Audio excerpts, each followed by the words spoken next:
Well, I have had a long and wonderful relationship with the Kalix-Stein-Laredo-Robinson Trio. I wrote a trio for them in the late 80s. I wrote a triple concerto for them in the 90s, and I wrote a double concerto for Jamie and Sharon, and this was their idea. And when they came to me with the idea, I just lit up like a like a Christmas tree. It was so exciting to me. And that's how it started. I love chamber music, and one of the things I love about it is that each player is a virtuoso artist and a soloist and a partner, and all of these things in one, ball of wax, so to speak. So I love this sort of having this palette of these 7 wonderful artist performers. But it also occurred to me I had 2 ensembles with strong personalities that play together a lot and they have their own kind of persona.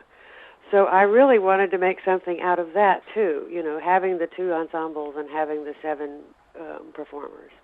So you have ample opportunity, though, with 7 instruments for various combinations and for various ensembles within the ensemble. Absolutely. And the first movement, I don't know if anybody sent you a program note, but No. The first movement is actually called Introductions with an S on the end of it, and it begins with the trio sort of laying down the gauntlet, and then the quartet entering in a rather quiet way, and then kind of peeling off one by one to join with the trio. And it ends with au revoir, like they are saying, until we meet again, to the other ensemble. Mm-hmm. Mm-hmm. Is the piano in any way in the spotlight because he is the odd man out here?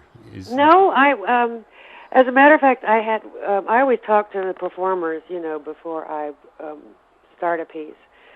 And one of the things that happened, I was speaking with Joseph, and just before we hung up the phone, he said, "Oh, by the way, and just don't make it a piano concerto with little right. string orchestra." That's what I was thinking. And that just really lit another fire under me.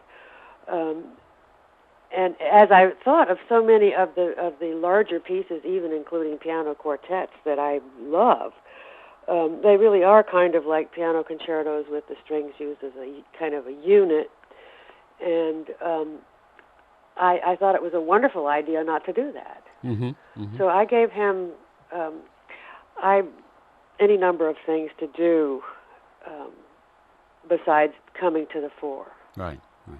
It must be it must add a whole level to the creation of a work when you can directly interact with the participants. You know what they can do. You know what they want. You know how the fingerings can lie. All that sort of thing.